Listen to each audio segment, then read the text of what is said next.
Graça e paz, meus irmãos, bom dia.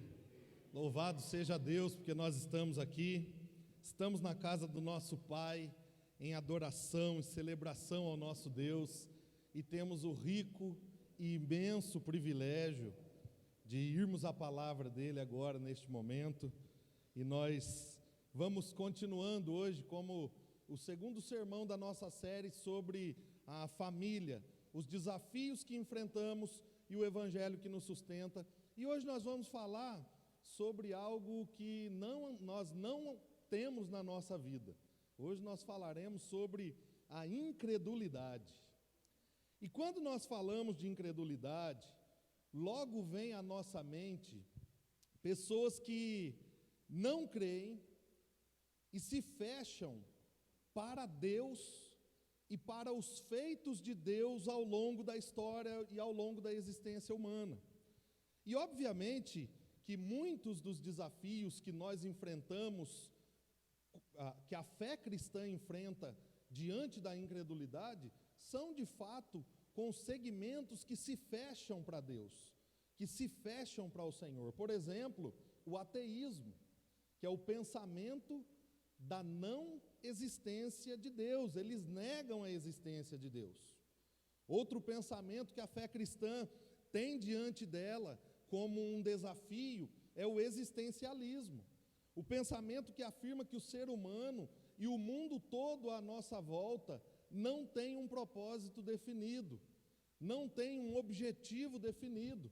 E aí então, nós vamos criando a partir da existência um sentido para a nossa vida e um sentido para tudo aquilo que está à nossa volta. Outro desafio que a fé cristã enfrenta diante da incredulidade é o humanismo. É o pensamento que acredita e ensina que o sentido da vida está em nós, dentro de nós, e nós devemos buscar em nós esse sentido. Então, pessoas que seguem esses pensamentos, por si só, já caminham na incredulidade. A incredulidade é a indisposição de crer em Deus e de crer nos feitos de Deus sobre as nossas vidas ao longo da história humana. E sejamos sinceros, irmãos, nós não podemos esperar menos do que corações endurecidos e incredulidade de pessoas que vivem para si mesmos, que seguem os seus próprios caminhos, que desejam a qualquer custo serem os protagonistas de suas próprias vidas e de tudo aquilo que está à sua volta. Mas e quando a incredulidade entra na casa daqueles que creem? E quando a incredulidade entra nas famílias que, como a minha e como a sua, se reúnem semana após semana, domingo após domingo, para cultuar a Deus? E quando a incredulidade entra na sala da casa de pessoas como eu e como vocês, que já experimentaram do poder de Deus, que já desfrutaram dos grandes feitos de Deus, mas agora endureceram os seus corações e foram tomados pela incredulidade. É sobre isso, meus irmãos, que eu quero refletir com vocês nessa manhã. Eu quero refletir sobre o desafio da incredulidade na família e especificamente na família cristã. Abram comigo na carta aos Hebreus, no capítulo 3, a partir do verso 7.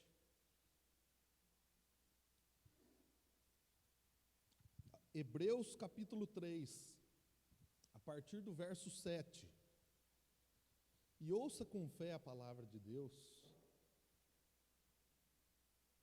esteja com grandes expectativas do que Deus vai falar conosco a partir de sua palavra, que diz assim: assim como diz o Espírito Santo, hoje, se vocês ouvirem a sua voz, não endureçam o coração como na rebelião durante o tempo da provação no deserto, onde os seus antepassados me tentaram, pondo-me à prova, apesar de durante 40 anos terem visto o que eu fiz. Por isso fiquei irado contra aquela geração e disse: O seu coração está sempre se desviando, e eles não reconheceram os meus caminhos. Assim, jurei na minha ira, jamais entrarão no meu descanso. Cuidado, irmãos, para que nenhum de vocês tenha coração perverso e incrédulo, que se afaste do Deus vivo. Ao contrário, encorajem-se uns aos outros todos os dias, durante o tempo que se chama hoje, de modo que nenhum de vocês seja endurecido pelo engano do pecado, pois passamos a ser participantes de Cristo, desde que, de fato, nos apeguemos até o fim à confiança que tivemos no princípio. Por isso é que se diz: se hoje vocês ouvirem a sua voz, não endureçam o coração como na rebelião. Quem foram os que ouviram e se rebelaram? Não foram todos os que Moisés tirou do Egito? Contra quem Deus esteve irado durante 40 anos? Não foi contra aqueles que pecaram, cujos corpos caíram no deserto? E a quem jurou que nunca haveriam de entrar no seu descanso? Não foi àqueles que foram desobedientes? Vemos assim que por causa da incredulidade não puderam entrar. Vamos orar ao Senhor mais uma vez. Pai Santo, nós te agradecemos, porque o Senhor é a luz que ilumina a nossa alma, e o Senhor é o único que dá sentido à nossa existência. E porque o adoramos, estamos aqui nesta manhã. Queremos de fato, Senhor, colocar os nossos corações diante da Tua voz, diante da Tua palavra, e ouvi-la com a alma, com os ouvidos do coração. Esperamos, Deus, que o Senhor nos ajude, que o Senhor use a Tua palavra para nos instruir, para nos ensinar, e para que as nossas famílias sejam edificadas no poder do Senhor e na graça do Senhor. Seja, Deus, o condutor desse texto e dessa exposição, de tudo que refletiremos aqui, para que o Teu nome seja engrandecido e glorificado, Pai. É assim que nós oramos e agradecemos ao Senhor, crendo que o Senhor já fará isso, em nome de Jesus. Amém. Irmãos, a carta aos Hebreus, de forma bem resumida, ela é uma carta com 3 vertentes de aplicação. Ela é uma carta de lembrete, ela é uma carta de correção e ela é uma carta de encorajamento. Ela é um lembrete aos ouvintes de que toda a Escritura é valiosa, de que toda a palavra de Deus é valiosa, de que todo o Antigo Testamento, que era a Escritura que eles tinham em mãos naquele tempo, era de fato valiosa. Contudo, toda a Escritura apontava para um único lugar, apontava para Jesus Cristo. Então ela lembra os ouvintes de que a Escritura é valiosa, importante para as suas vidas, e que ela apontava para Cristo. Só que ela também é correção, e ela é uma carta de correção porque ela confronta os ouvintes com relação à tentativa que estava acontecendo de um retorno às práticas de rituais e cerimônias do Antigo Testamento. Então, ela confronta os seus ouvintes a perceberem que não era mais necessário que os rituais e cerimônias do Antigo Testamento fossem cumpridos, porque todos eles haviam sido cumpridos em Jesus Cristo. E ela é encorajamento, porque ela encoraja os ouvintes a permanecerem firmes na fé em Jesus e no Deus que havia enviado Jesus para salvar o seu povo. Por quê? Porque neste momento em que estes ouvintes recebem esta carta, eles estavam enfraquecidos na fé. Eles haviam se esquecido de tudo que eles já haviam vivido com Deus até aquele momento, devido ao grande sofrimento que eles haviam enfrentado, como opressão dos perseguidores do Evangelho, especialmente de alguns imperadores romanos, mas também agora, neste momento, com um comodismo que estava chegando sobre a vida deles. E eles estavam agora saindo de um período grande de perseguição, de sofrimento, mas entrando agora num período de tranquilidade e comodismo. Eu quero perguntar a vocês, será que a minha e a sua família também enfrentam o desafio da incredulidade? Será que a incredulidade, ela também, em momentos de sofrimento ou momentos de comodismo, ela entra pelas portas do nosso coração e ela é derramada na sala da nossa casa, na cozinha da nossa casa? Será que a incredulidade também passa a fazer parte da vida de cada um de nós que cremos? E se a incredulidade é um desafio real para nós, é um desafio real nas nossas famílias, como ela entra dentro da nossa casa? E como nós conseguimos combatê-la? Como nós conseguimos lutar contra a incredulidade? Como nós conseguimos perceber ou fechar as portas para ela? E a primeira pergunta que eu levanto aqui, para a gente seguir na reflexão, é: como a incredulidade entra em nossas casas?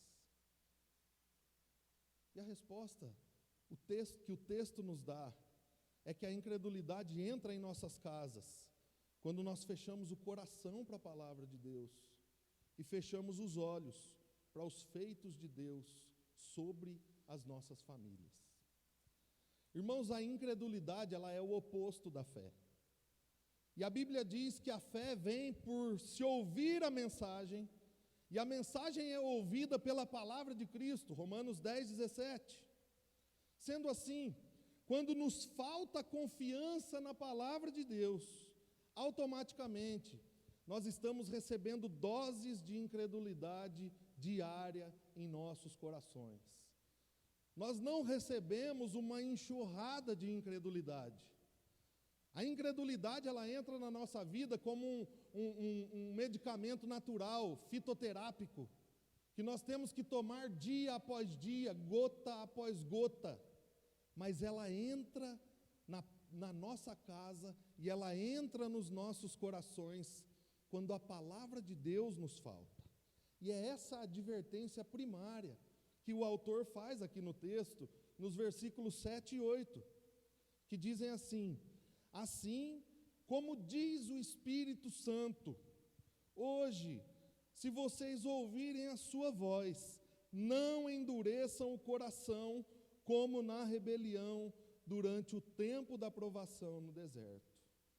Irmãos, o autor está chamando a atenção dos ouvintes aqui a confiança na palavra de Deus.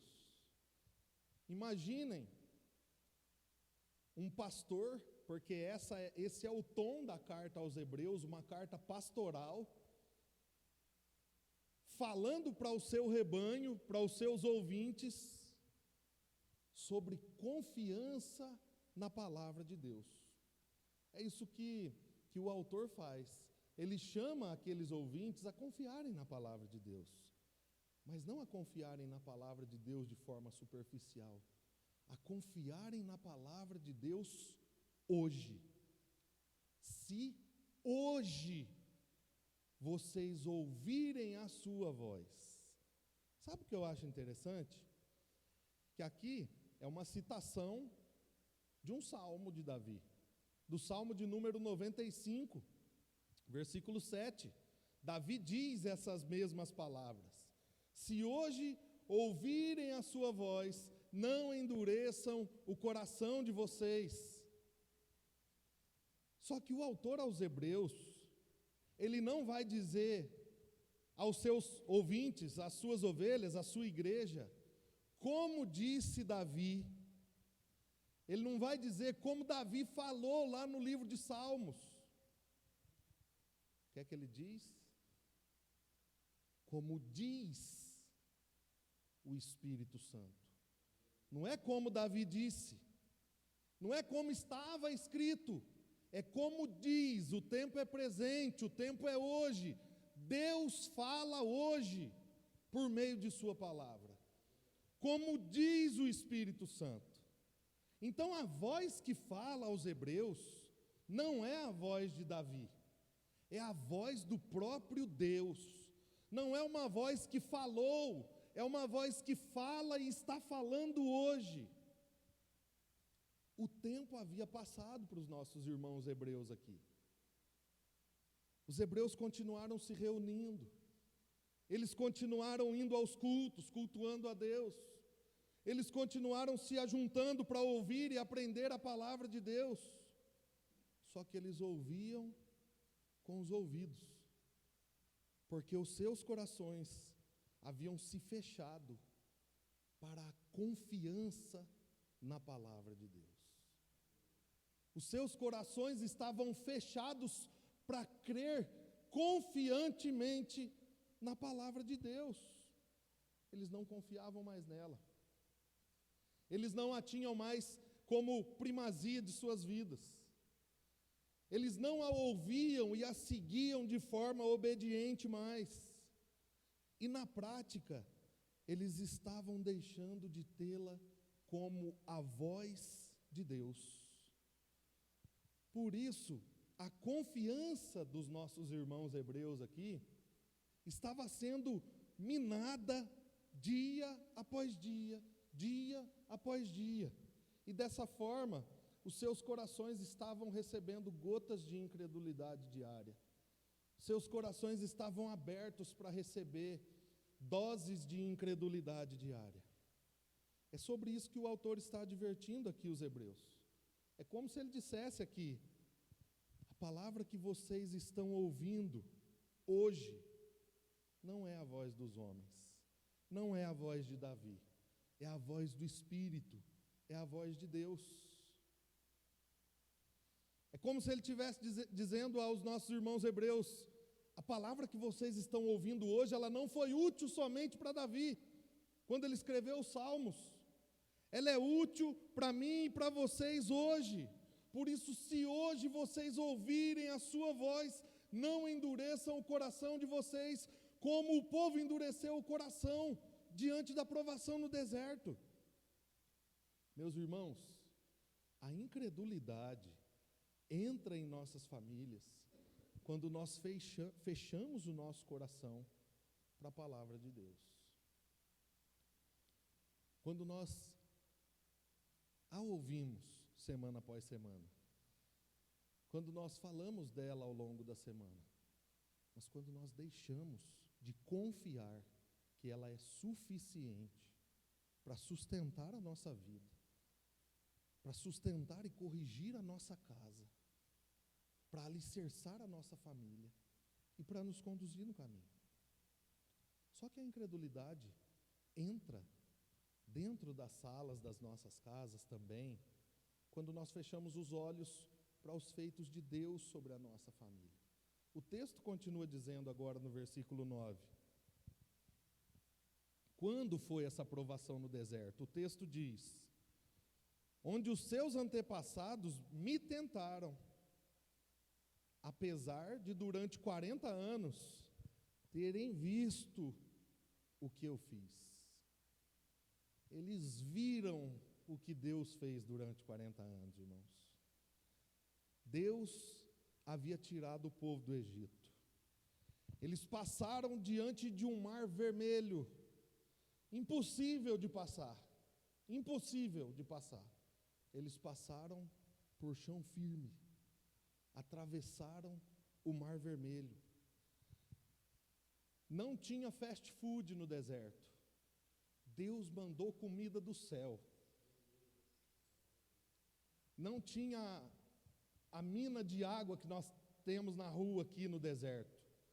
Deus deu água para eles da fonte das rochas. Eles foram guardados e cuidados durante 40 anos, num deserto árido e perigoso, irmãos. O deserto do Sinai, deserto do Saara, ele não é um deserto de terra, ele é um deserto de rocha. É um deserto que não tem de onde sair nada. Deus deu comida, Deus deu água. Não tinha precinho no deserto. Deus fez com que a roupa deles durasse 40 anos. Os estudiosos dizem que o calor do deserto, se nós colocássemos uma sandália de 8 centímetros de borracha e andássemos durante o dia no calor do deserto, no final do dia ela estava estourada inteirinha. Eles andaram 40 anos no deserto, irmãos. Sandália nos pés, vestidos de roupas. Durante o dia uma nuvem cuidando deles, à noite uma coluna de fogo protegendo eles do frio. Comida, bebida. Mas eles fecharam os olhos para tudo isso que Deus havia feito sobre suas famílias. Eles queriam o Egito de volta. As casas do Egito eram melhores para dormir. A comida então nem se fala, tinha carne. A comida era boa demais. O status de viver no Egito, um lugar onde tinha suas iguarias, suas especiarias, suas riquezas, era melhor do que depender de Deus. Eles queriam a vida do Egito de volta. Assim estava a vida dos hebreus quando eles recebem essa carta também. Os seus olhos estavam fechados para os feitos de Deus na vida deles até aquele momento. E isso acarretaria em suas consequências. Os versículos 10 e 11, Deus diz, o autor aos Hebreus diz da consequência que veio sobre o povo lá atrás, mas que também era um risco de consequência para os hebreus. Por isso, fiquei irado contra aquela geração e disse: o seu coração está sempre se desviando, e eles não reconheceram os meus caminhos. Assim, jurei na minha ira, jamais entrarão no meu descanso. Deus está alertando aos hebreus aqui, irmãos, que devido aos seus corações e olhos fechados, a incredulidade estava deixando, não estava deixando eles perceberem o que Deus havia feito por eles até aquele momento. E aí o pecado rouba e assola o coração dos crentes que deixam de perceber a ação de Deus nas suas vidas. O pecado rouba e assola o coração dos crentes que fecham o coração para a palavra de Deus. Como é que está o seu coração hoje, meu irmão e minha irmã, diante da palavra de Deus? Como é que está o coração da sua família, da sua casa, quando Deus fala? Como é que a nossa família recebe a palavra quando Deus fala? E lembrem-se, Deus fala exclusivamente por meio de sua palavra. Deus fala com a nossa família, com a nossa casa, por meio de sua palavra. A incredulidade entra nas nossas famílias quando nós deixamos a palavra de Deus de lado, irmãos. Quando os membros da nossa família, pai, mãe, filhos, não confiam mais na palavra de Deus como verdade absoluta de Deus para as nossas vidas hoje. Hoje. E como eu disse, nós podemos vir à igreja toda semana. Nós podemos estar aqui todos os domingos, todas as terças. Nós podemos falar de Deus e da palavra de Deus ao longo da semana, e mesmo assim termos o coração incrédulo, indisposto a ter a palavra como voz de Deus para nós hoje, indispostos a reconhecer que Deus fala hoje. Muitas vezes, nós até somos bons de argumento para defender a palavra de Deus, como fonte histórica. Nós defendemos a palavra de Deus como uma fonte confiável da história. Muitas vezes nós defendemos as confirmações que ela traz sobre algumas coisas que a ciência faz ou que a ciência descobre. E aí então nós falamos, a Bíblia diz, hein? Está vendo lá? A Bíblia fala. Muitas vezes nós defendemos alguns achados arqueológicos à luz da Bíblia. Olha lá, está vendo? Acharam lá, lá no Mar Vermelho, lá, acharam carroças, acharam ferragens que eram as armas dos egípcios. Está lá, a Bíblia diz que eles ficaram lá no Mar Vermelho. Nós defendemos tudo isso, mas nós não temos mais como palavra de Deus imutável para as nossas vidas, para as nossas famílias.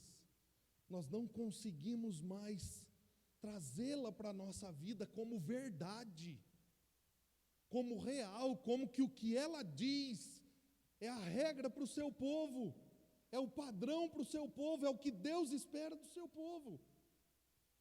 Contudo, irmãos, o autor aos Hebreus disse a eles, e assim eu digo a vocês: o Deus que falou no deserto, o Deus que 400 anos depois falou com Davi e com o povo de Israel, e que 1000 anos depois estava falando com os hebreus aqui, e que agora, há mais de 2000 anos, está falando comigo e com vocês. É o mesmo Deus. Ele fala hoje, Ele não falou ontem, Ele não falará amanhã, Ele fala hoje. Todas as suas palavras que são ditas a nós hoje. Por isso, não endureçam o coração de vocês. Creiam na voz do Espírito, creiam na voz de Deus, a tenham como voz de Deus, confiem na palavra. E quando vocês tiverem dúvidas, olhem ao redor de vocês, irmãos. Quando a vida familiar estiver do avesso, e a gente falar assim: acho que Deus fez isso lá atrás, mas não vai dar certo aqui para nós. Quando tua casa estiver de ponta cabeça, olhe à sua volta. Olhe o que Deus fez com vocês até aqui. Olhe como Deus sustentou os lares de vocês. Olha como Deus cuidou de cada detalhe da vida de vocês. Olhe como Deus constituiu a família de vocês. Meus irmãos, nós acordamos hoje, como nós temos acordado todos os dias das nossas vidas. Nós já nos alimentamos hoje, como nós temos nos alimentado todos os dias da nossa vida. Nós estamos vestidos hoje, e se tiver com frio tem blusa, tem calça, tem sapatos, meias, luva. Como nós temos nos vestido todos os dias das nossas vidas, e hoje nós já recebemos livramentos de Deus, como nós temos recebido todos os dias das nossas vidas. Maridos, esposas, vocês têm os seus cônjuges hoje, vocês têm os seus filhos hoje, como dádivas diárias de Deus sobre suas vidas. Nós temos trabalho como provisão diária de Deus para a nossa vida. Filhos, vocês têm aos seus pais como proteção, cuidado, amor e segurança de Deus sobre suas vidas. Vocês estudam, vocês comem, vocês se divertem, vocês passeiam, mesmo sem conquistar nenhuma dessas coisas. É graça de Deus todos os dias. Por isso as nossas famílias não podem fechar os corações para a voz de Deus, irmãos. Nós não podemos deixar de crer que Deus fala hoje. Nós não podemos. Nós não podemos deixar o nosso coração ser roubado pela incredulidade. Nós não podemos aceitar os gotejos de incredulidade sobre o nosso coração, sobre o coração dos nossos, porque Deus fala hoje, Deus cuida hoje, assim como Ele cuidou do povo no deserto. O Deus que falou lá atrás é o Deus que está falando hoje, o Deus que cuidou lá atrás é o Deus que está cuidando hoje. Mas a incredulidade ganha espaço nos nossos lares. Quando os nossos corações e os nossos olhos estão fechados para Deus. E aí então os pecados da ingratidão, os pecados da reclamação, começam a ser os protagonistas da nossa vida, os protagonistas das nossas casas, assim como foram no deserto. Nos capítulos 11, 12, 13, 14 de Números, nós vemos claramente os pecados da ingratidão, os pecados da reclamação, da murmuração, da discórdia. Nós não podemos fechar os olhos para isso. Como é que está o meu e o seu coração dentro da nossa casa hoje, irmãos? Hoje, sejamos sinceros. Como é que nós estamos recebendo a palavra de Deus? E como é que nós estamos enxergando os cuidados de Deus hoje? Porque que diferença há? Que diferença há de um ateu que não crê em Deus? Por isso, para ele, a palavra de Deus não é importante. E um crente que não abre a sua palavra. Que diferença há de um ateu que não crê que viver em comunidade é importante e um crente que não vem aos cultos? Que diferença há de um ateu, de um descrente, que acha que é um roubo fazer qualquer tipo de contribuição para uma instituição religiosa, e de um crente que não é fiel com seus dízimos e suas ofertas na casa de Deus? Que diferença há entre um ateu que tem seus padrões éticos e morais moldados pela imoralidade e um crente que vive como se Deus não existisse? Que diferença há, meus irmãos? Acho que é só o título antes, o crente e o ateu, porque os dois vivem da mesma forma, os dois vivem do mesmo jeito. Nós não podemos fechar os nossos ouvidos para a voz de Deus, os nossos corações para a voz de Deus, e não podemos fechar os nossos olhos para o que Deus tem feito na nossa vida. Senão nós seremos, sabe, uma coisa que está muito na moda hoje, ateísmo cristão. Diz que crê, mas vive como se Deus não existisse. Nós seremos cristãos ateus. Na prática nós viveremos como ateus cristãos. Nós dizemos que cremos, até vamos para o culto, participamos lá de muita coisa, mas vivemos como se Deus não existisse. Só que agora que nós vimos como a incredulidade entra em nossas casas,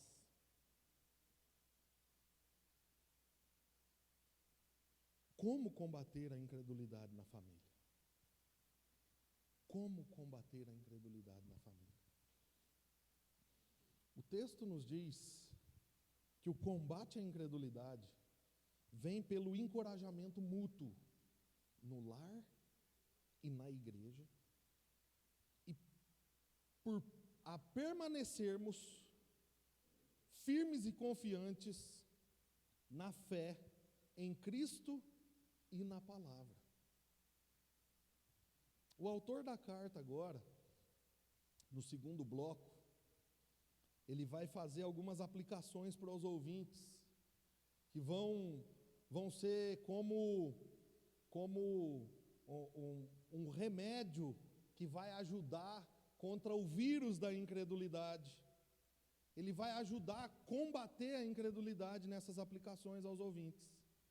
E a primeira aplicação que o autor faz aqui é no versículo 12.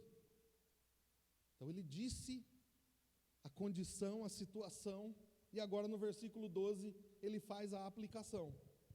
Cuidado, irmãos, para que nenhum de vocês tenha o coração perverso e incrédulo, que se afaste do Deus vivo. Ou seja, irmãos, o resultado da incredulidade, da falta de confiança em Deus, é o distanciamento de Deus. É a famosa frieza espiritual que o Beto disse aqui. E frieza espiritual vem pela incredulidade e nos leva a um suicídio espiritual. Esse é o alerta. E a Bíblia diz que sem fé é impossível agradar a Deus. Por isso, eles deveriam ter cuidado para não terem os corações roubados pela incredulidade e correrem o risco de viver suas vidas distantes de Deus. Cuidado, irmãos, ele diz, cuidado, para que vocês não tenham um coração perverso e incrédulo e se afastem do Deus vivo. Cuidado. Só que a segunda aplicação do autor, ela vem no versículo 13. Então você deve ter cuidado com a perversão do coração, com a incredulidade. Mas o que é que você faz? Versículo 13 diz: ao contrário, não vivam na incredulidade, ao contrário, encorajem-se uns aos outros, todos os dias,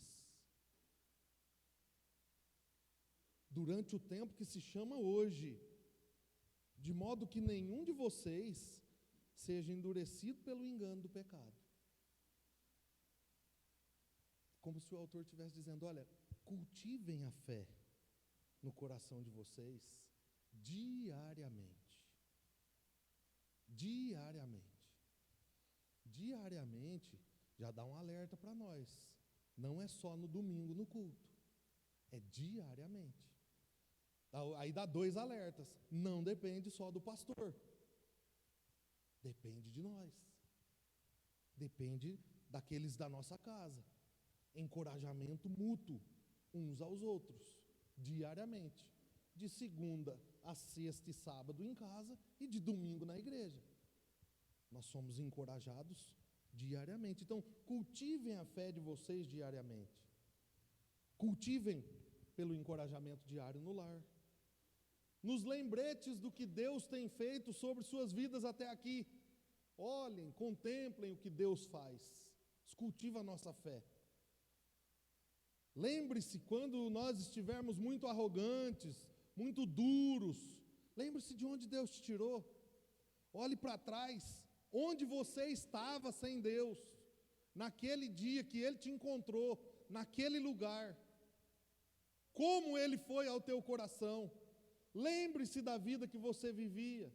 Cultive com os lembretes dos cuidados de Deus sobre sua vida até aqui. Cultive nas reuniões, onde nós aprendemos de Deus. Mas faça isso hoje.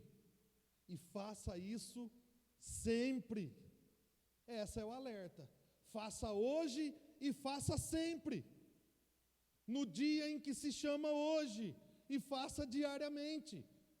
Então faça isso hoje e faça sempre. Não deixem de encorajarem-se uns aos outros mutuamente. Porque a incredulidade, ela só pode ser combatida com a fé e com a confiança viva no Deus vivo. Se nós viemos à igreja, se nós somos cristãos, mas não cremos e não confiamos, nós somos incrédulos. Não tem como combater a incredulidade. A incredulidade dentro da nossa família só vai ser combatida com a fé. E aí a terceira aplicação do autor vem nos versículos 14 e 15. Pois passamos a ser participantes de Cristo, desde que de fato nos apeguemos até o fim, à confiança que tivemos no princípio. Por isso é que se diz: se hoje vocês ouvirem a sua voz, não endureçam o coração, como na rebelião.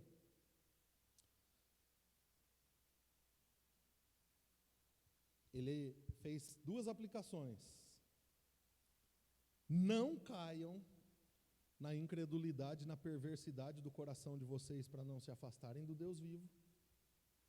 Cultivem a fé por meio do encorajamento diário e contínuo, todos os dias. Mas como vocês fazem isso? O que habilita O que habilitava os hebreus e o que nos habilita a permanência na fé era um único simples fato: o fato de pertencerem a Cristo. Ninguém consegue sustentar a fé pela força do braço. Ninguém consegue sustentar a fé porque é valente guerreiro. Você vai até uma altura, depois você vai descambar, ladeira abaixo. O que habilita o crente a permanência na fé, a perseverança na fé, é de fato estar permanente em Cristo. É a sua permanência em Cristo. É o fato de serem discípulos de Jesus. E a garantia de que eles eram discípulos de Jesus aqui, então, o autor aos Hebreus, ele é intencional. Ele está conduzindo os irmãos a pensarem: poxa, eu sou ou não sou discípulo de Jesus? Porque tem uma condicional aqui. Então ele fala, desde que passamos a participar a ser participantes de Cristo, se de fato nos apegamos à fé até o fim, a mesma fé que temos desde o princípio. Essa é a condicional. Se de fato nos apegamos à fé até o fim, a confiança que tínhamos no princípio, se de fato. Por que ele fala isso? Porque foi isso que aconteceu no deserto. No deserto, muita gente se apegou à fé em Deus. Quando Deus tirou do Egito, todo mundo era crente. Que isso? Sair da escravidão, Deus é maravilhoso. Deus é tudo na minha vida. Só que a caminhada começou. E as dificuldades começaram a aparecer. E os confrontos começaram a bater na porta do coração do povo. E aí o que é que aconteceu? Muitos morreram. Porque pararam no meio do caminho. Eles saíram como crentes. No meio do caminho, mostraram que só tinham crido para sair. Mas não tinham fé genuína para continuar a caminhada. Não permaneciam em Deus, em Cristo, na fé.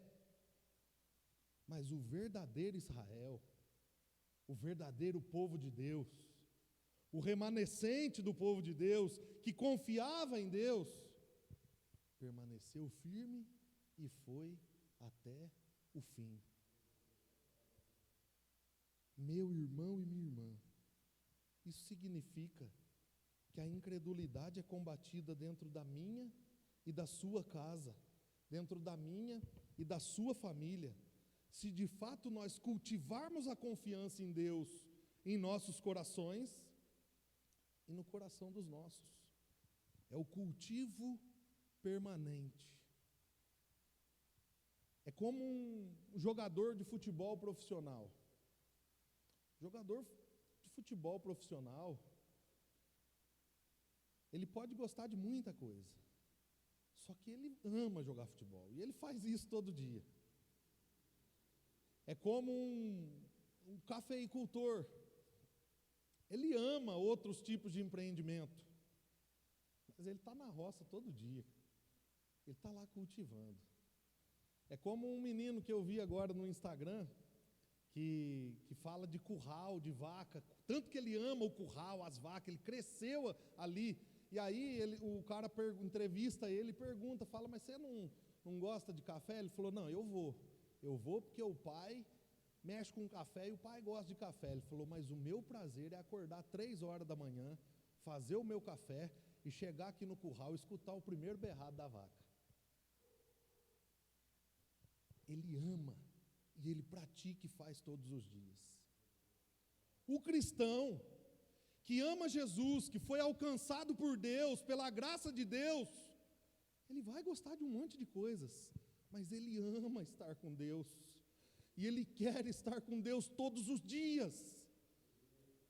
Ele perseverará todos os dias em Deus e com Deus, nos bons e nos maus momentos. Em meio às alegrias e às tristezas, às dores e os lamentos da vida, Deus será tudo o que Ele tem e tudo o que Ele precisa. pode ser arrancado tudo dele, mas Deus continuará ali. Deus continuará ali. Nós precisamos que a palavra de Deus seja o encorajamento diário dos nossos lares, irmãos. Isso que eu digo a vocês não é uma regra da minha família, é uma instrução da palavra de Deus. Eu não digo a vocês para que vocês cultivem a palavra na casa de vocês, porque essa é a regra da família Rigoni. Não, é porque Deus manda cultivarmos a sua palavra nas nossas casas, nas nossas famílias, todos os dias. E aí, nós entramos nos embates. Por quê? Como nós cultivamos? Sim, individualmente nós cultivamos. Cada um cuidando de sua alma diante de Deus. Porque a caminhada de Deus também ela é individual. Nós precisamos reconhecer nossas responsabilidades diante de Deus. Mas como também nós podemos cultivar e ajudar os nossos? Através dos cultos domésticos, dos devocionais em família. Isso não deve ser um monstro dentro da sala da nossa casa. Isso não deve ser um monstro quando nós abrimos a boca para falar isso na igreja. Porque esse é o padrão de Deus para a família. A fé só será cultivada na sala de nossa casa quando a Bíblia for prioridade na sala de nossa casa. A fé só será cultivada no almoço de domingo quando a Bíblia for prioridade no almoço de domingo. A fé só será cultivada de segunda a sexta e a sábado na nossa casa quando a palavra de Deus for cultivada de segunda a sábado na nossa casa. Não tem como cultivar a fé de domingo a domingo, de domingo a domingo. O cultivo da fé é diário. E ele precisa acontecer, meus irmãos. E eu quero encorajar vocês, se vocês não fazem culto doméstico em seus lares, com seus filhos, façam. Façam. Se vocês não abrem a Bíblia para ler e orar com seus filhos e esposas, façam. E lembrem-se, casas em que os homens, em que tem maridos, o homem é responsável de fazer isso. Essa é a responsabilidade que Deus deu ao homem, pastorear o seu lar. E se você não pastoreia o seu lar, se arrependa. Mas nós não vivemos num mundo de mil maravilhas. Nós também sabemos que tem lares em que só as mulheres são cristãs na casa e os maridos não. Não importa, minha irmã, Deus é contigo. Reúna seus filhos, abra a palavra de Deus, leia a palavra de Deus, ore com eles. Deus falará ao coração deles, não é você. Deus falará ao coração deles. Mas é o único meio, não existe outro, do cultivo da fé acontecer dentro da nossa casa. E aí então a gente faz, mesmo em meio aos desafios, como eu sempre digo aqui, a gente senta na mesa, passa um andando na parede, correndo na parede, o outro cai do teto, mas a gente faz. Mesmo em meio às nossas lutas, quando nós não conseguimos fazer também, nós também pulamos dias. Tem dia que não dá, tem dia que a gente não consegue. Mas nós fazemos, nós lutamos porque nós permanecemos em Cristo.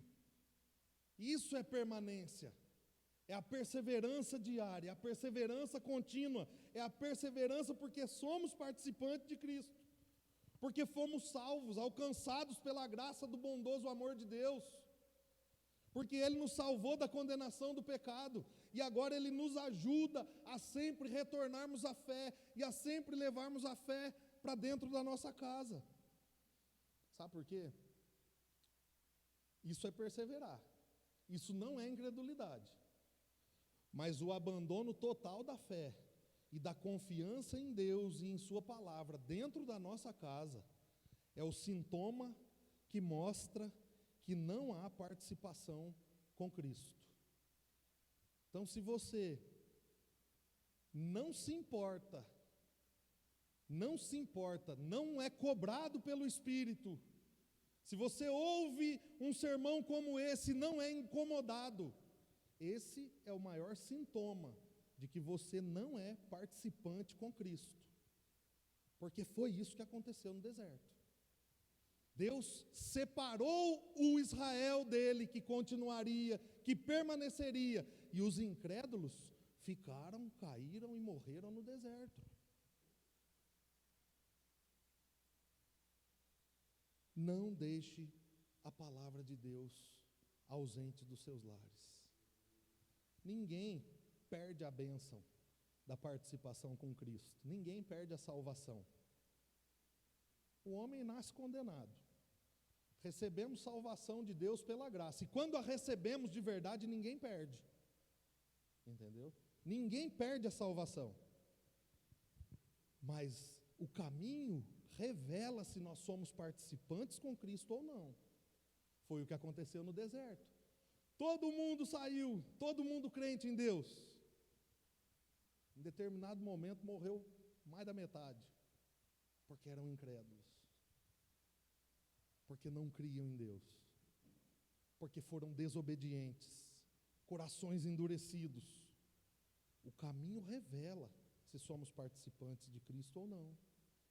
E por meio do cultivo da fé e da confiança em Deus, ou pela falta dele em nossos lares, eles também vão mostrar se são ou não participantes de Cristo. É responsabilidade nossa? Não.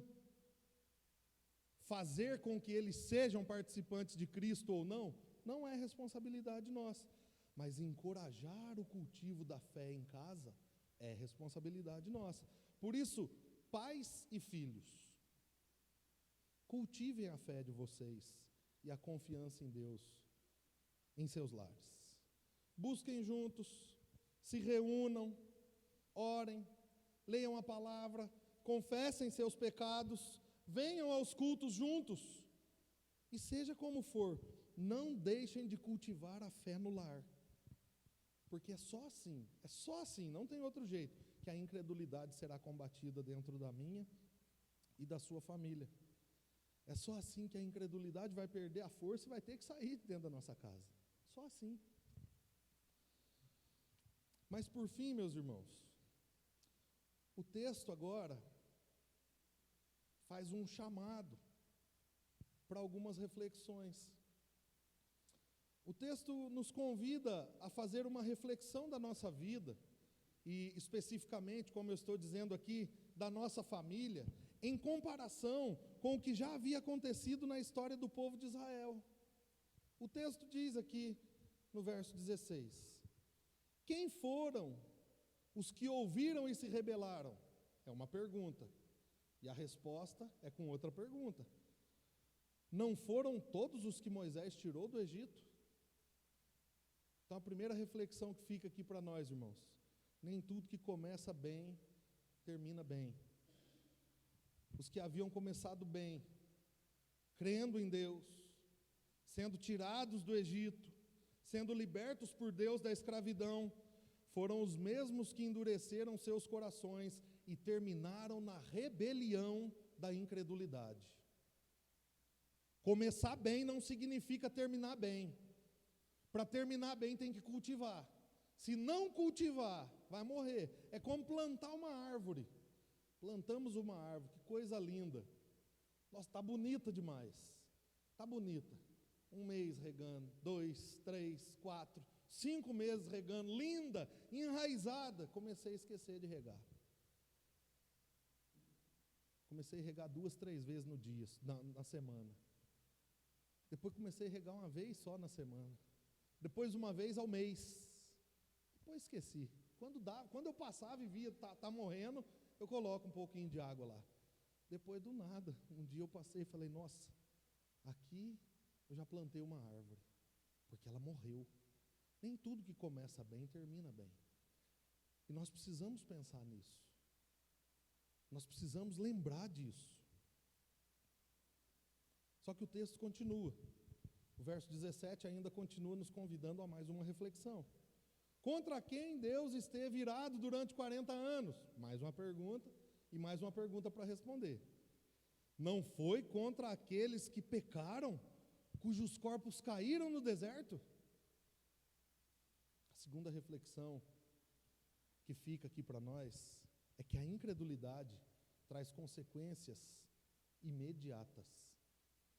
Pode não parecer, irmãos, mas elas sempre são imediatas, porque imediatamente nós começamos a deixar de crer, e a deixar de crer de novo imediatamente, e de novo mais um pouco imediatamente, mais um pouco imediatamente.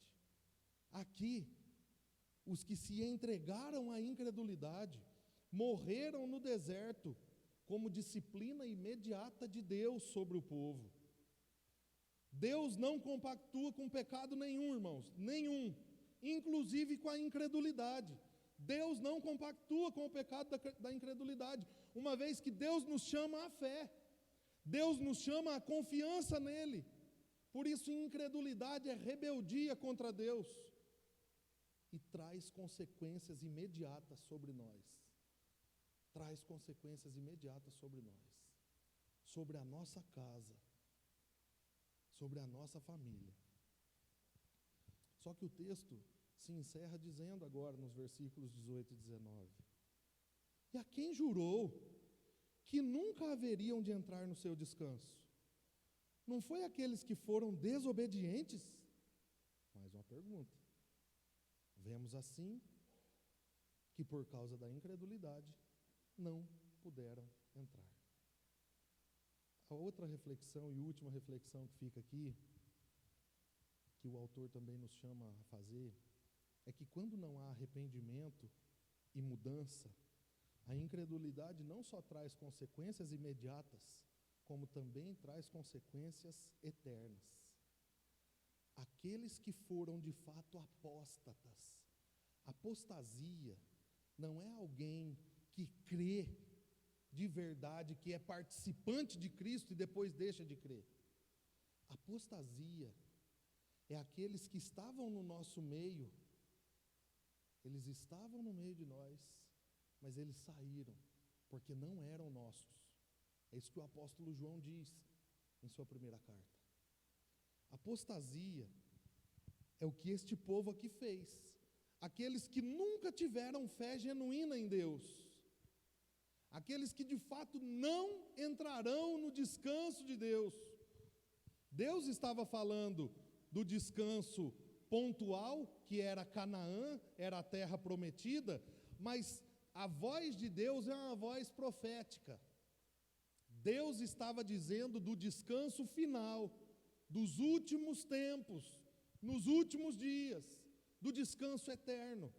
Não entrarão no meu descanso. E estes que nunca confiaram em Deus, não entraram no descanso terreno, que era Canaã, mas também não entraram no descanso eterno de Deus. Não receberam salvação de suas almas. Porque o texto diz aqui no final, última parte, por causa da incredulidade, não puderam entrar. Ele diz que eles permaneceram desobedientes. A incredulidade, ela não só nos rouba a fé e confiança, mas ela muda a nossa maneira de viver, ou ela revela a nossa maneira de viver. E aí nós não mais vivemos como que para Deus, como que para Cristo, mas como que para nós mesmos, ancorados na nossa incredulidade.